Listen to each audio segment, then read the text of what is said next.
Have a couple of hours today, max, not more than that. Quick reminder that if you are thinking of going to York, then you should be able to hand in your signed commitment, your signing up paper. That can be popped into the York signing up folder on the Google Drive as I sent round an announcement. If you haven't done that, it'd be great if you could pop that in there as well.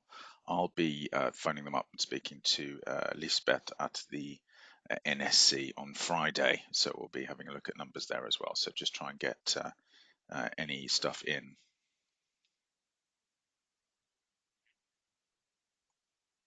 I'm not quite sure what. Oh, I see. Yes, for the York. No worries. So I gave Tuesday as a sort of cut-off date, but I'm now going to be calling them on Friday. So if you want to commit, I will then be speaking to probably Lisbeth or one of the other people there. Yeah. So I uploaded. Let's have a little look, shall we? We're on the dashboard. Here we go. There's a little signing up doc there from last week. There's the link to the group work from last week as well. And you can, I would have said it would be more than enough with a nice high-res picture from a phone, probably better than a scan, isn't it? Let's be honest. So you can just fill it in, print as clearly as possible on the relevant sections down at the bottom of that form, and take a picture and upload. So you should be able to do it without any further ado, or much ado about nothing. More questions. Love it. Please do. I really do need a nice chill session today in this beautiful surroundings, feeling as like 7 types of corporate crap. You are not going to be teaching in York, Renata. Yep, that's also fine as well. You can pop that down if you want to. If you're just the course doesn't say that, but if you state that you will be paying just the course fee, I think it's 1,400 if I'm not mistaken, then I will take that into account. We're not teaching. No, that would be scary. I can see the spinning wheel of death again turning up here. So this is obviously not going to be a fun day. I can maybe tell you the story. I actually got ran off the road yesterday on my way up here because I was coming up early for meetings by a large lorry that just didn't get out of the way. So I had to just move slightly to one side to avoid a collision. However, that maneuver took me just over the edge of the road, and one wheel just popped over the edge there. And despite four-wheel drive, there was nothing I could do. So I ended up in a massive snowdrift at the side of the road. And just about everybody stopped. This was about sort of 40 minutes from Oslo Airport, and various sets of people tried to pull me out. Finally, a couple of Lithuanian guys turned up with a massive sort of van, and they were determined, so they pulled me out. Big up to those guys. So I had quite a sort of traumatic day yesterday, and then when I arrived here, obviously, I then started being ill at 4 o'clock in the morning. So it's going well. Back to York. In York, you won't be teaching, none of that. There's the option of putting down for a school visit, which when I went there with a group just recently, everybody thought was really, really. Yeah, you could put it as man flu if you want to. Thank you, Kristen. It's not stopping me. I'm not lying around moaning, going, oh no, I'm just working consistently. I can see that the video is getting a little bit flustered. Do give me feedback on that. As long as the audio connection's good, I'm happy to turn off my my visually offensive appearance today in this beautiful house of drabness. But the program at York is for 4.5 days of lectures and lessons and workshops. A lot of it we can choose to some degree.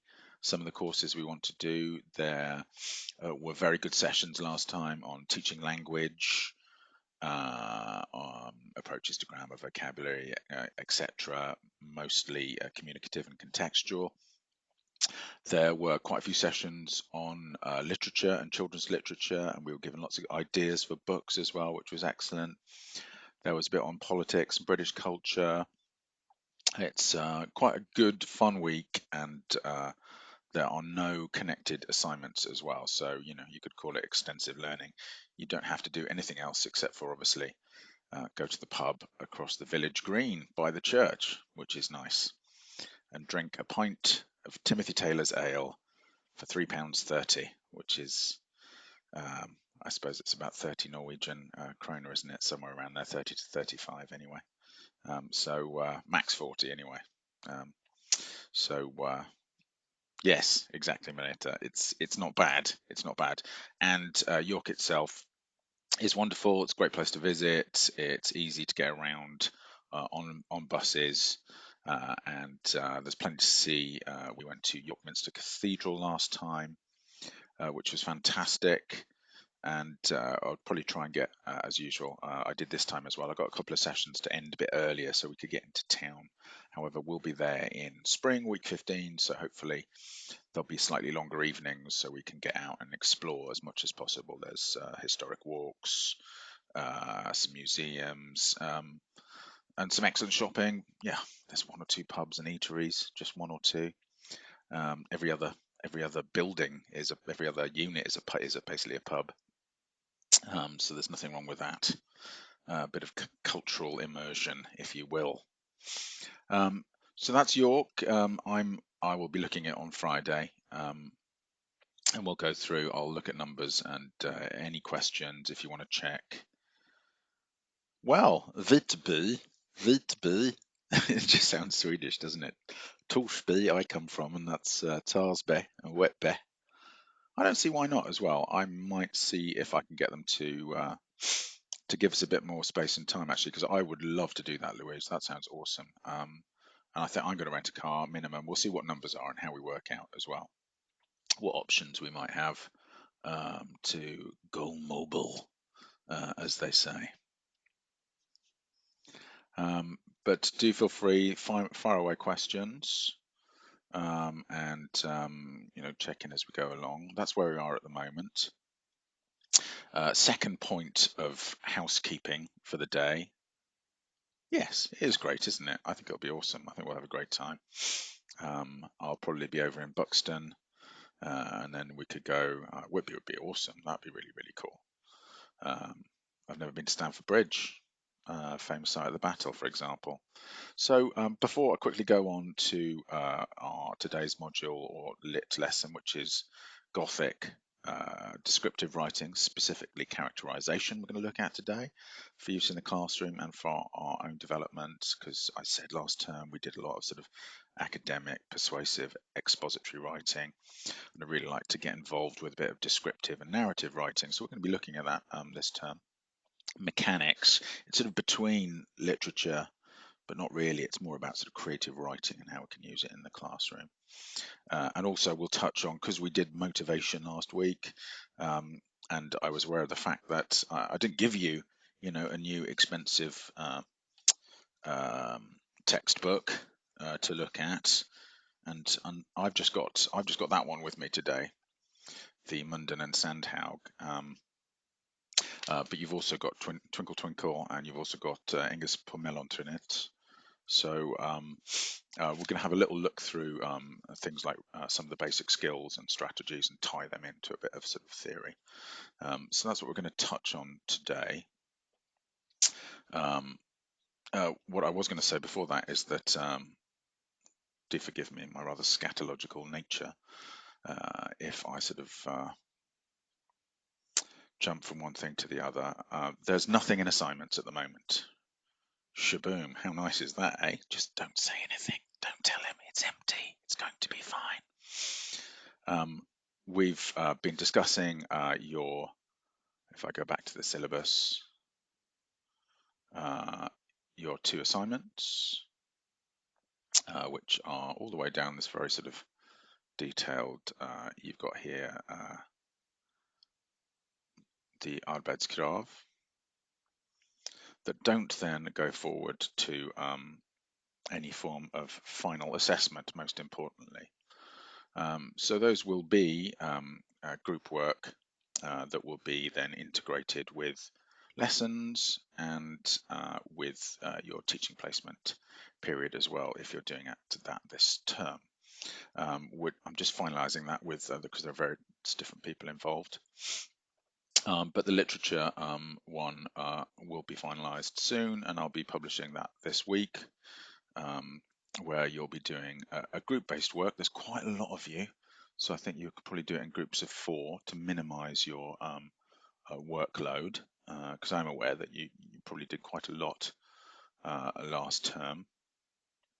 And we've got, at the moment, I might even rejiggle this after Praxis, your presentation of your literature or using texts in the classroom course requirement. Well, we've got a full day set aside for that if we so need it. And then we've also got after York, after Easter, on the final day where I'm there as well, that we've got some sort of provision for a pronunciation and language-based course requirement, which again we're going to finalise this week and publish. But again, that will be something that will be not then a submission to a paper later. It's probably going to be something that will be done maybe in the form of experience sharing in the classroom, and all those assignments are to be carried out in groups as well, because you're quite a large group, so you'll probably be doing them in minimum 3s and 4s to complete those. And you can consider them sort of baked into the course, if you will, leaving us then with the final assessment afterwards. Okay, let's go back home.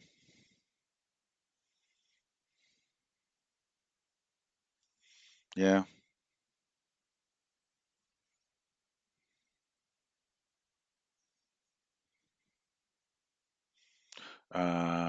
Meaning, okay, I see what you mean. Yes. So in an ideal world, it would be great if you could organize yourselves in assignments around where you might be teaching, and that you would be able to double up and integrate the assignments into your teaching placement.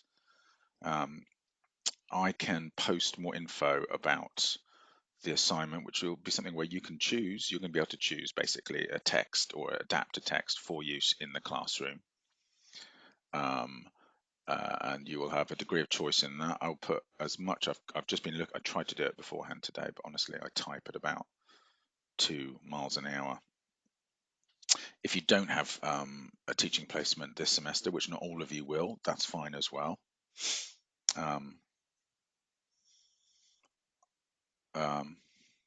Tell her you love her. Tell her she's a mad fool. Oh, good. I haven't been kept up with this. I will probably have that assignment in and finalised by tonight, assuming I don't drop dead. If I don't drop dead, it will be there, and so I will detail the literature assignment. The pronunciation assignment, I will ask James and speak to him and get us, and we'll talk about it together. Again, probably allowing you choice, but you've only just started today, so it's quite difficult. Dying's a part of life. Do you know what I mean? Can't live without death, can we? I don't know. So I will get as much info. I hope to do it right now. I was hoping that in the section I'd be like, oh, look, I've done it. But we do want it to be integrated where possible. Some of you might not have teaching placements, and will allow you to form your own groups on that front. So watch this space.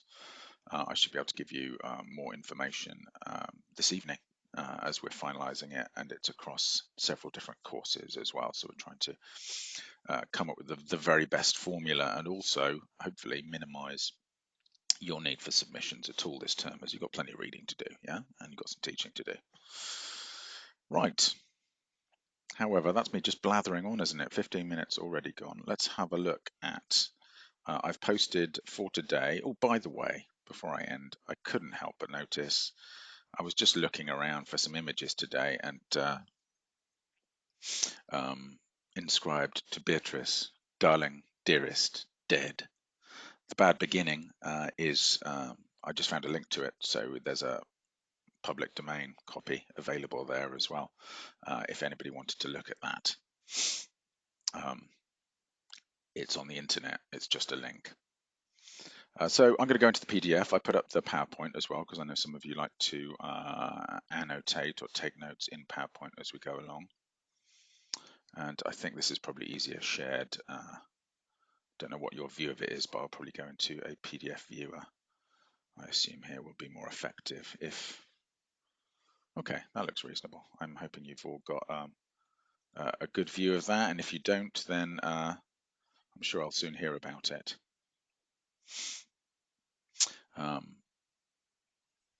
So we started off last week, we were talking about fairy tales. Some of you hadn't got the books yet. Obviously, there are really hope that you'd maybe taken advantage of some of the audiobooks available. I've posted more links to other text copies. There's quite a lot out there that you can sort of interact and get involved in. I've been just reading and rereading sections of Miss Peregrine's Home for Peculiar Children this week, which is awesome. I've been reading and rereading sections of Coraline this week, which is not on your reading list, but is a text that people often use in this context. I've been revisiting The Excellent Goth Girl, and in its Gothic literariness, it seems to sort of, it's almost pre-Victorian, though it is sort of late, maybe sort of early Victorian, almost Georgian.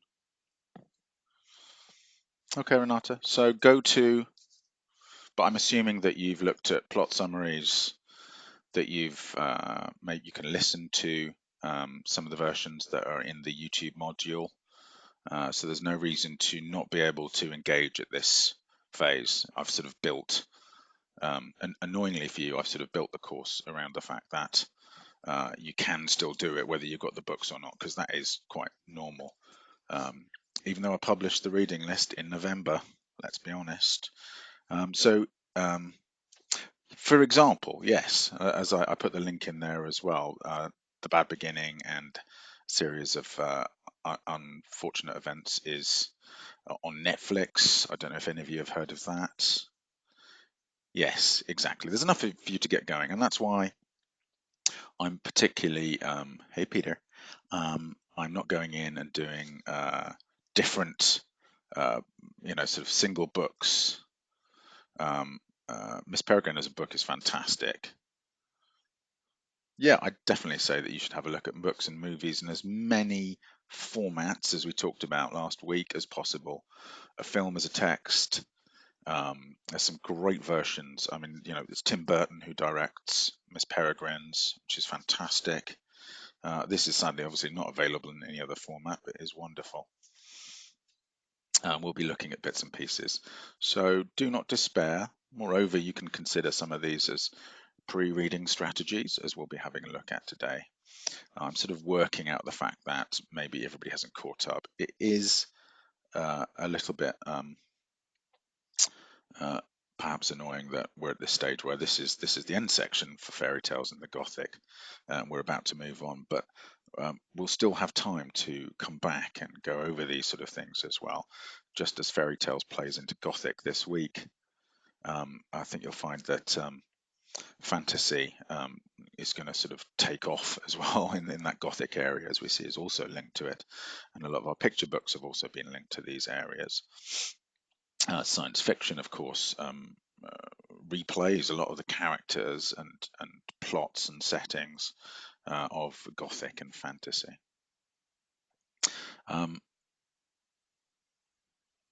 You can very easily, if you go and look online, Ransom Riggs's Hollow City series is fantastic.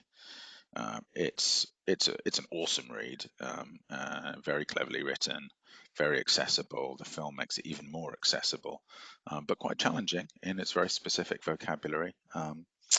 It doesn't sort of mollycoddle the reader, even though it would be aimed for, in England, quite a young audience of maybe sort of 12, 13, 14-year-olds certainly would be reading these kind of books. We've got the Gothic genre, and we talked about genre fiction last week, and so Gothic is essentially something that starts very early, and it's part of the Romantic movement, and it goes back to the 18th century, which is the 1700s, as we established last week. But as you've noticed, I don't like giving you a history lesson because we're going to look at this practically. You can go in and you can have a look at a bit more background of some of the early Gothic novels in the 1700s, the Monk, the Count of Udolpho, or the Anne Radcliffe books. It was a sort of sensationalist, very quite cheesy, cliched genre, the original Gothic novels. Um, However, there's lots of different parts of Gothic that sort of developed very quickly, and I'll pay particular attention in a moment to what's called female Gothic, um, with a lot of the great 1800s, 19th century authors who basically wrote anonymously to begin with. Mostly Mary Shelley did. The Bronte sisters wrote under pseudonyms, and then we can link, this whole idea of Gothic fiction broadly to, we could link it to superhero fiction, definitely. Batman, you could not get more Gothic than that. Uh, Romance, because most, particularly early Gothic novels were romances, and then the female Gothic sort of kind of satirize the Gothic novels and then do something different with it. Horror definitely comes out of original Gothic fiction like Dracula and Frankenstein, the monsters of the 1800s, the Jekyll and Hydes, and we've been also sort of touching on the Victorian elements of the Gothic, because there were very cheap publications called penny dreadfuls that were sort of sensationalist and heavily Gothic. That's also been televised, adapted to television with Ava Green, who's also in Miss Peregrine's Home for Peculiar Children. And there's a current spate as well. There's a television series called American Gothic, and you can think of on Netflix as well. Is there not the haunting of is it Hill House or House Hill? I think it's House Hill, isn't it? The Haunting of House Hill by Shirley Jackson, um, with this sort of American Gothic strand as well, and of course traditional ghost stories. Here we can see the sort of early photography, which tried to sort of, through its realism, confound its audience and the viewer. And as we go into English 4, and for those of you who are there already, because I know some of you are terribly good and doubling up, you'll see some of these books that would appear on your reading lists as well when you get to further stages, and would be definitely things that you might want to read yourself. All have fantastic film versions as well. Female Gothic sort of starts in the 19th century, in the 1800s, with Jane Austen's Northanger Abbey, which is a very open satire of Gothic novels. There's a fantastic 2006 version that is somewhere in the picture folder. I think it's further down in the slides here as well. That's well worth watching. Mary Shelley, first writing anonymously without any name, and then her second novel published, The Last Man, in 1826 by the author of Frankenstein. Obviously, Frankenstein, the monster, doesn't follow the same pattern as the other female Gothic novels, but nonetheless, it's incredibly important. Her second book, The Last Man, dramatizes a sort of plague-like infection that wipes everybody out on the entire planet, and before they're wiped out, they're all frothing at the mouth, and you get these sort of the Last Man genre, which feeds off Robinson Crusoe of being the last person on the planet. You also get the idea of zombie films beginning to emerge from books like this. And of course, we have the Brontes. I haven't got the umlaut on the E there, which is most dispiriting, who released Jane Eyre and Wuthering Heights in the same year through the same publisher, both using pseudonyms. Charlotte the Improbable Currer Bell and Emily Bronte Ellis Bell. That's the 2011 version over there on the right-hand side of Wuthering Heights. I think Ray Fiennes and Juliette Binoche in the 1992 version is well worth watching. and of course Jane Eyre as well, which is possibly one of my favourite books of all time. Yes, yes, the Bronte sisters, uh, yeah, which is definitely on reading lists for English 4 as well. If you're following on, because it's a post-colonial novel, it's a Gothic novel, it's a very important novel, and it's been treated by critics as a very important novel. So this is what we mean by female Gothic writers. They're very successful female writers, often writing under pseudonyms through the 19th century, and most of which have become part of the canon and seen as sort of like canonized classic literature. Oh, I love that. Perhaps we can go and perhaps we can organise that as well. Go and knock on the door. That would be fantastic.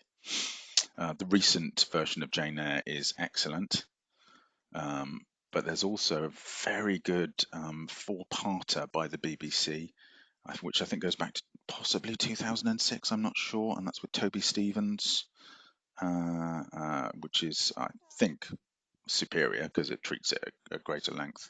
I will find links for that as well and put them up onto the YouTube channel because they're not there at the moment. But this is thinking about sort of further forward as well, pointing forward. So as we look at the Ghost of a Mouse in Goth Girl, let's have a think about some of the genre conventions like we did. Oh, I don't know. I honestly don't know how I'm supposed to. There's no cancel chats button here. We're all on the top one, and that's it. So I don't know what other people are doing. Not 100% sure, and my computer keeps on giving me the spinning wheel of death. So I'm just going to leave it for the moment. So just stay here. Whatever's going on in the other chats, we don't care about. So obviously we've talked about genre conventions. That sort of a genre is a very sort of fluid and changing thing in the imagination. It seems to be made up of various stock components or parts, composite parts. They're often interlocking, and a single work very rarely follows the conventions of a genre. When they do, they tend to be called genre fiction. They tend to be considered to be cliched. Oh, let's do a Western. Now we're going to do a horror show. Often what is considered to be, or over time becomes to be considered, great literature is normally are normally texts that break exactly the conventions of the genre they're within. Let's have a look. So we talked last time, just to develop. Oh, where's my hand? Our vocabulary here as well about the 5 areas that you might look at. To begin with, we're gonna delve into a lot more today as well. Talked about subject, what something's about, and theme, what it says about it, and what it says about the characters or the world. We talked about characters, and today we're going to look at characterization a little bit. And we talked about story, which is the sequence of events, exactly how it happens, and perspective, which changes. We can also relate that to plot, so who you see the story from and who is telling the story, whether it's a narrator, whether we start in the middle, which is called in media res, and then have flashbacks to fill in what's happening, or we saw with a detective fiction that very often we reconstructed the past after the murder, so it was a sort of journey back in time, if you will. Gothic is generally about sort of mystery, sometimes madness if it's psychologized, the supernatural and supernatural events and supernatural beings normally play some sort of part. Anne Radcliffe described it as the unexplained explained, as if what appeared to be supernatural ended up being natural in most cases. And it's very strongly linked to horror. You can even say Gothic horror and romanticism. However, its themes, if we look at female Gothic, are often self-reflexive. They interrogate the genre themselves. So female Gothic, perhaps not Frankenstein in the same way or The Last Man, but in different ways, tend to actually parody the genre itself. Um, the early sort of Gothic of the 1700s was definitely more like a romance, and by romance I mean stories that derive from tales of knights at court, quests and love and slaying of dragons, and so they tend to have themes of quests and courtly love. Um, Characters in Gothic, we're sort of moving on from fairy tales as well, but there's definitely a very clear relationship there. Um, there seemed to be a cast of stock characters, just as you would have in many romances as well. Um, Types that have been identified include the sort of the virginal maid or maiden, the damsel in distress. Apparently, in the early Gothic, when I say original, I'm thinking about the 1700s, the sort of old foolish woman, a hero, a tyrant or villain, bandits and ruffians and clergy. That probably develops through the 19th century, the 1800s, into a lot more monsters, giants, and zombies that then sort of segues into horror. How far away are they from the characters of fairy tale? That's a question we have to ask, and I think we'll look at a little bit as we go through. Are they romantic, capital R, or do they belong to realism, where things are not just two-dimensional, they're described in depth in 3 dimensions. They're given detail. You have an individualization under realism. In terms of story and perspective, very often it's driven by suspense, not knowing what's going to happen and waiting to find out. There may well be a mystery, just like in the detective fiction genre we looked at. Often it may include murder. In terms of the perspective and how the story is told, there are several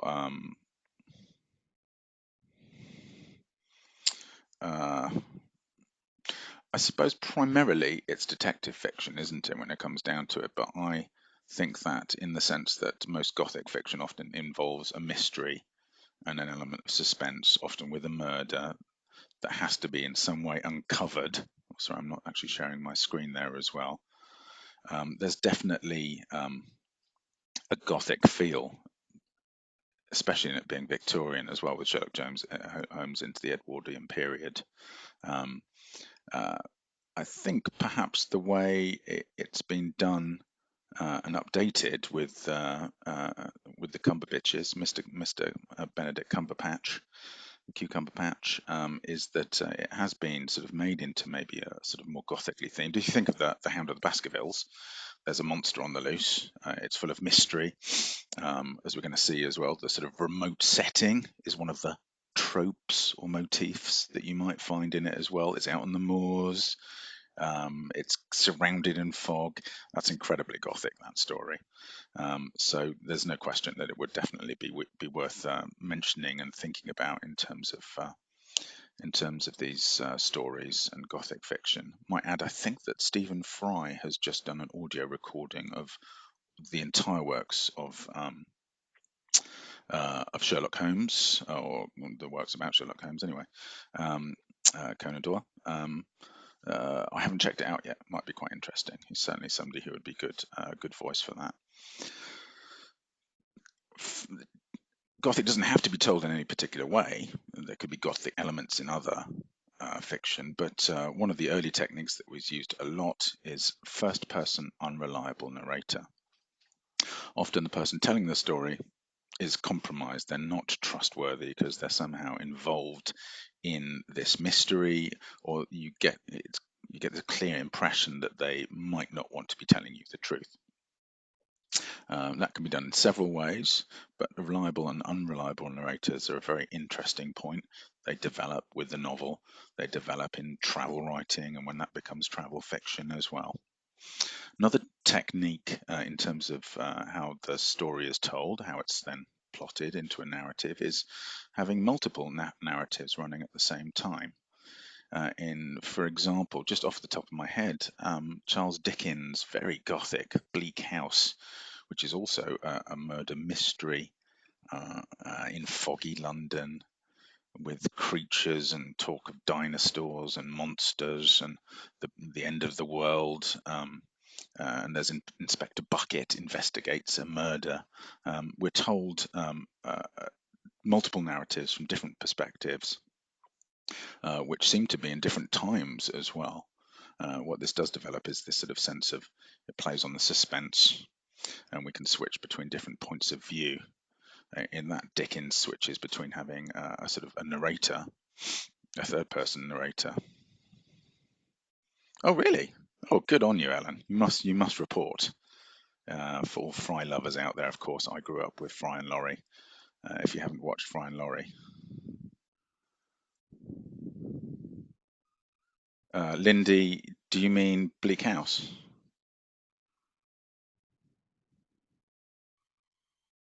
Wow. Okay. It's over 800 pages long, so that's an impressive accomplishment. It's probably my favorite. Wow. Yes. Depends what version you've got. It's probably my favorite Dickens. It's got themes of science, fossils, dinosaurs, all sorts of things, and the beginning of time and the end of time running through it. Very good BBC 10-part adaptation with Charles Dance and Scully from Mulder and Scully. I forget her name just now off the top of my head. She's very, very good in it as well. Well worth checking out on the BBC if you can get hold of that. It's a tremendous adaptation, though the book, of course, is fantastic. This sort of these multiple narratives, it increases the idea, Gillian Anderson, thank you, of mystery and a questioning of the characters, and so it plays on the suspense. Another typical, though not specifically Gothic, plot arrangement or structure. As you can see, lots of different ways of saying plot, story, narrative. Sometimes it's unclear. There are different ways of organizing that. In Jane Eyre, for example, which is a heavily Gothic 19th century novel, you get the typical Bildungsroman, which is a story following the development normally from youth into adulthood of a character. Um, Other things that we look at in terms of whilst we're talking about that is framing narratives. Another technique that's used quite a lot, for example, in Mary Shelley's The Last Man. Now I'm talking about sort of um, sample books that are sort of classic literature at the moment. We are going to delve, as you can see below, into the text we're dealing with today as well. The Last Man is a very typical trope and a way of framing the narrative where we do use the German Bildungsroman, could also be called a rites of passage, but normally it will be referred to in the German, and I probably would have put that in italics in a text. This is in a PowerPoint, so I haven't worried about it too much. Rites of passage is the English alternative, but it doesn't really seem to do it justice. So Bildungsroman is normally preferred, Jane Eyre being a really good example of that. In The Last Man, a text is found that tells the story of another text, a text within a text. And that's another typical way of questioning the veracity of the narrative and removing the author and the narrator from the actual goings on in the story itself. Wuthering Heights, for example, has a frame narrative where a story is being told about a story. And not specifically Gothic, more specifically very typical of the development of the novel and 19th century literature. Also, with lots of our books, really interesting to see that one particular critic always says a book is much more than a text because you have inscriptions and prefaces and illustrations. And I think with all of our books here as well, not only the ones we see as being multimodal, when you look at Ransom Riggs, you find poetry, you find inscriptions, you find the use of old photographs. The Bad Beginning, again, a wonderful book, and be really looking forward to seeing that on Netflix very soon. It starts with the inscription, rather hilariously, to Beatrice, darling, dearest, dead. And that's another way of telling a story or of creating an expectation within the reader. Very important in pre-reading strategies, which is something we will have a little look at today. Oh, look at that, the spookiness of that picture from the Ransom Riggs book. Fantastic. So I'm going to pick out, just like last time, a few points as we see that convention in subverting kiss from The Sleeper and the Spindle, where the romantic interest turns out to be two females. We have some identifiable elements to Gothic novels, for example, that develop through time as well. But I'm just going to pick out a few little ideas, and we'll use those, and we'll use those as a sort of scaffold and as both vocabulary and ideas. Gothic novels, particularly when you look at them in their beginning and how they're then used through the 19th century, they often have a very particular dying, decaying, rotting setting.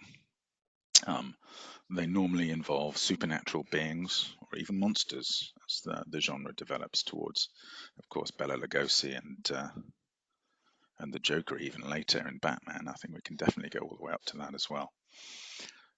Just like the inscriptions, because those are inscriptions that we just mentioned, there's a poem by Emerson, for example, that features through the plot in Miss Peregrine's Home for Peculiar Children. There are often curses or prophecies that are involved, and those prophecies don't have to be supernatural, as we'll look at as well, because I think in terms of the Baudelaire children, the narrator definitely gives us a prophecy about them. There are the romantic elements of, and almost fairy tale elements of heroes that then become heroines as it develops through the 19th century, and damsels in distress, meaning it's very much a romantic project, rather like the romances of the Middle Ages. And another element is intense emotion as a rejection of rationality and reason and the scientific revolution. It's an outpouring, and it's not only the characters that might be hyperbolic, exaggerated, but even the setting itself. Now, we're not focusing on setting, but classic Gothic novels might start with things like "'Twas a dark and stormy night," very hackneyed, very cliched, but also in a sense quite effective. Even nature itself is in this sort of state of turmoil, and that's called the pathetic fallacy. We'll come back to that in a bit. I'm already on 45 minutes, so I'm going to get to the end of first stage presentation, and then we'll give you a break. So the decaying setting, you can see this rather lovely inscription, this illustration here rather, of a Sleeping Beauty-esque jungle of flowers, where a prince who's been attempting to rescue, no doubt, a damsel in distress has been caught and died. They're not roses though, as you might think they'd be.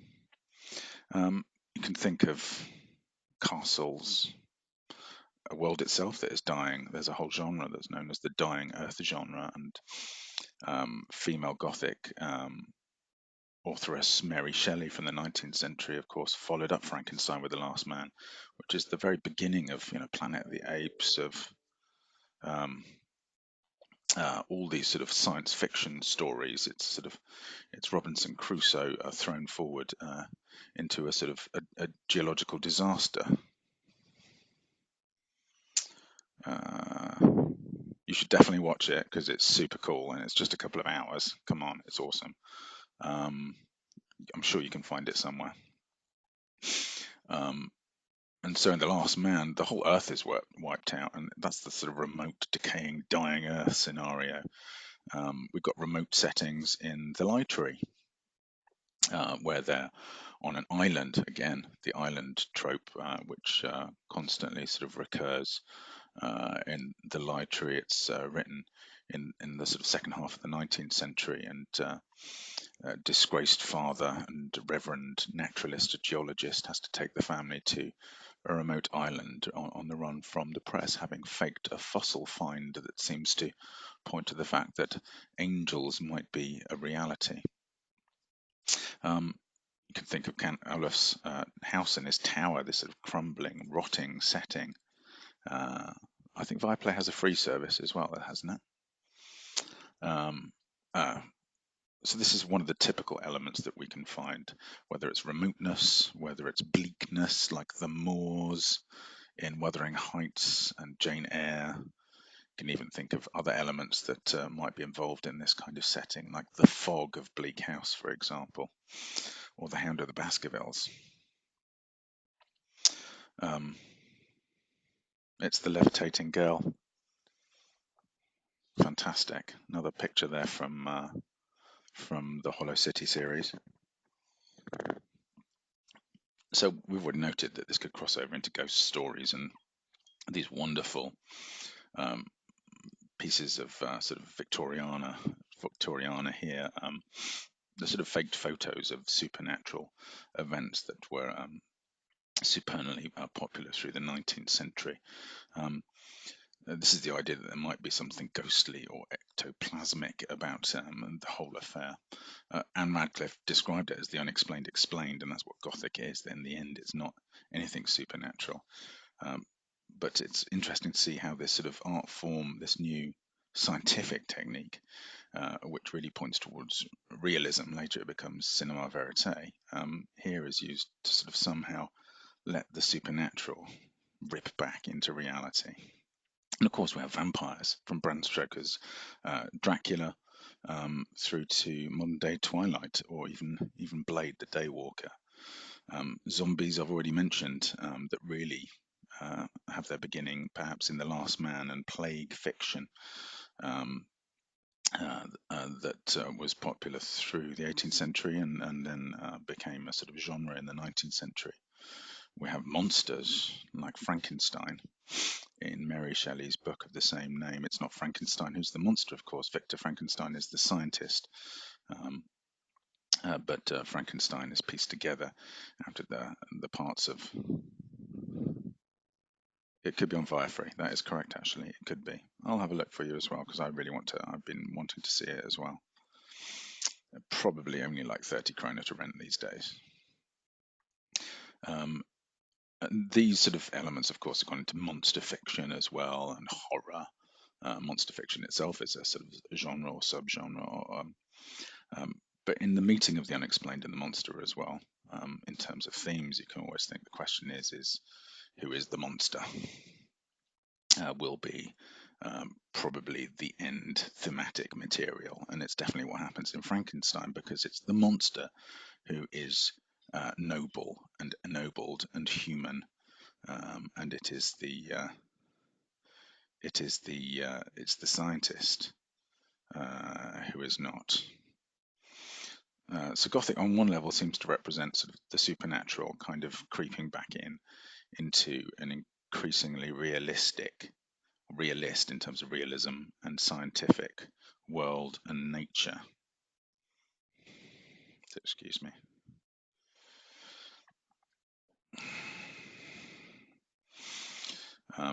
Well, yes, another photo. So I couldn't help, but I had the Ransom Riggs book with me, so I helped myself at length here. I like to take pictures of books and put them and films and put them in. I'll try and get some more from films as well into these slideshows. This idea of a curse or a prophecy is very strong. It provides suspense and an element of mystery.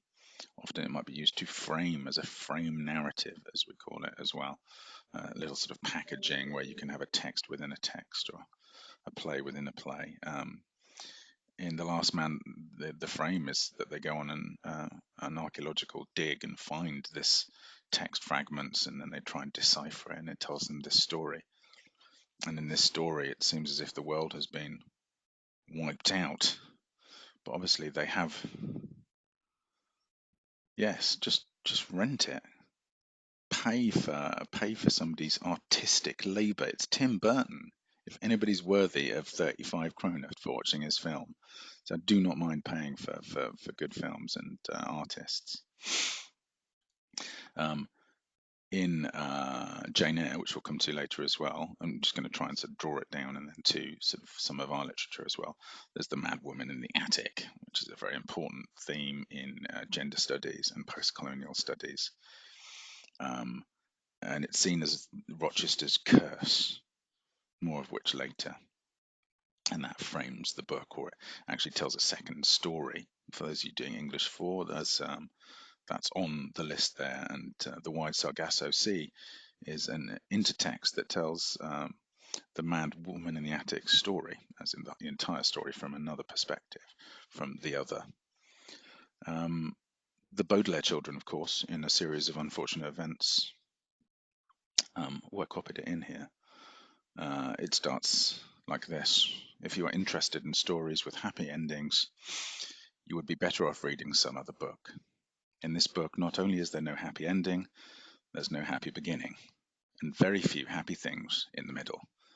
This is because not very many happy things happened in the lives of the three Baudelaire youngsters. Violet, Klaus, and Sonny Baudelaire were intelligent children, and they were charming and resourceful, and had pleasant facial features, but they were extremely unlucky, and most everything that happened to them was rife with misfortune, misery, and despair. I'm sorry to tell you this, but that is how the story goes. And even though this is the storyteller reconstructing and telling you what's happened to them as well, it sort of acts as a sort of a prophetic statement at the beginning to understand what will happen, and it produces a sort of tension within the book and within the text and narrative as you wait for these things to happen, in exactly the same way that the frame of The Last Man, which is up there as well, and even in its title, The Last Man, makes you wonder, when will they become the last man? There's the Northanger Abbey that comes highly recommended. It features foreshadowing.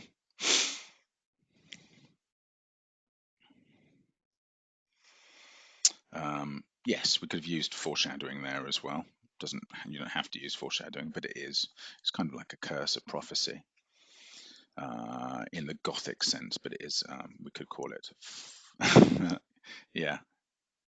So I can't even go into the chat room. I'm glad you can hear me. It's yes, all one word. I will put a literary terms list. Not that I like lists of terms all gathered together. If you would like that, I've been trying to avoid it because I think I'd rather we build it up organically and naturally in context rather than just having a. But it's good for reference. I'll put one up later if you like of literary terms. So we've got this role of sort of damsel in distress contra heroes, and then turning into heroines. That's Carey Mulligan, a very young Carey Mulligan there in Northanger Abbey. We have examples of this sort of role reversal that happens within Gothic with the Sleeper and the Spindle, where the sort of it empowers what we consider to be possibly the virginal maiden in this story. Critics say that female Gothic allows for female heroines and for their sexuality and romantic ends, as opposed to what was identified as rational amusement and the reason of the men, to find its place in fiction. And obviously, the female writers were writing under male pseudonyms, and so this use of this sort of irrational sort of romantic Gothic format allowed them to explore these themes. The Literary, which I hope some of you will be reading, which I've thoroughly enjoyed and will go for a reread soon, I think, interrogates sort of Victorian science and patriarchy in a male-dominated society, and uses the Gothic theme to sort of create and empower a female heroine. And she explores her helpless position as well in society. In this sense, the Gothic is very much part of romance and what we can call romanticism, which we're not going to go into great detail about, but romanticism is a whole bunch of stuff and a sort of cultural movement, but it's one that's been called something afterwards. Nobody at the time called themselves a romantic.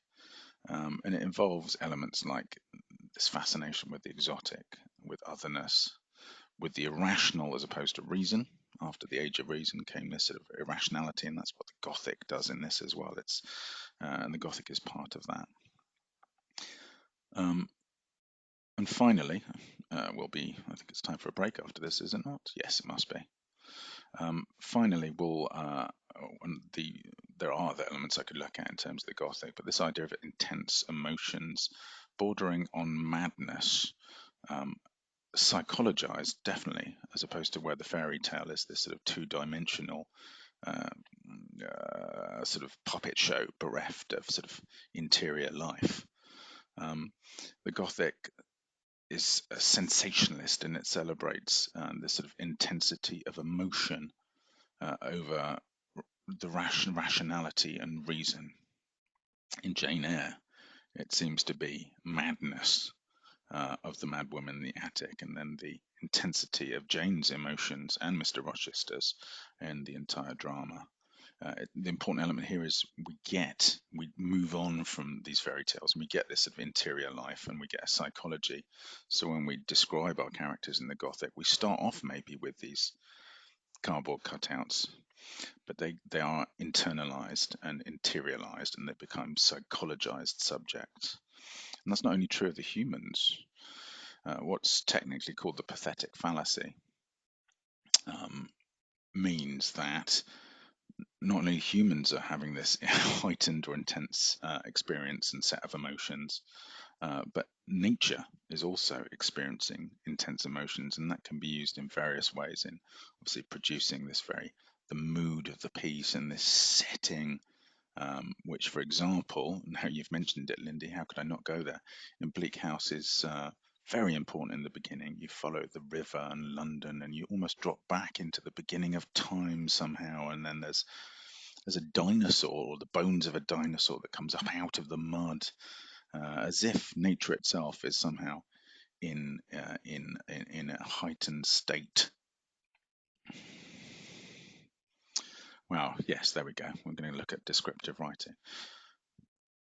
Having said I'm not well, it's turned into a hideous monologue. Um, that's there for reference. I might be writing more about this later as well because I've thoroughly enjoyed the reading I've been doing in this area, and the subject obviously crosses over into some of my specialist areas. I've done a lot of work previously on Dickens and Shelley. Love the Bronte sisters, love Jane Eyre, and love a lot of the literature we're looking at today. As you see, I'm not reviewing the literature, I'm going to refer to it because we're all reading different things and we're maybe not even got the books yet, as we well know. See the movies, check out the audiobooks. I think we're going to need to take a break right there. So at the moment, I've got 13:40. I think I'm going to say reconvene at 2 o'clock with your good offices.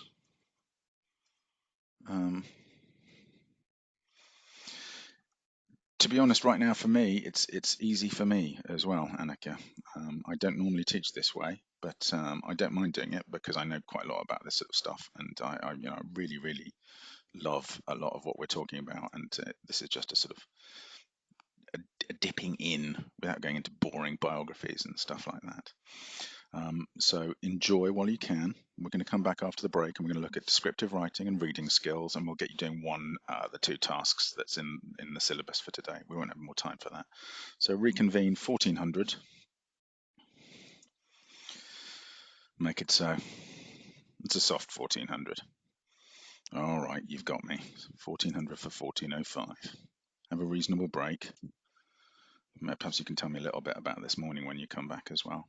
And I'll leave you with the taster, the foreshadowing of another fantastic Gothic novel, Jonathan Strange and Mr. Norrell, which I could not recommend more warmly. More of that after the break.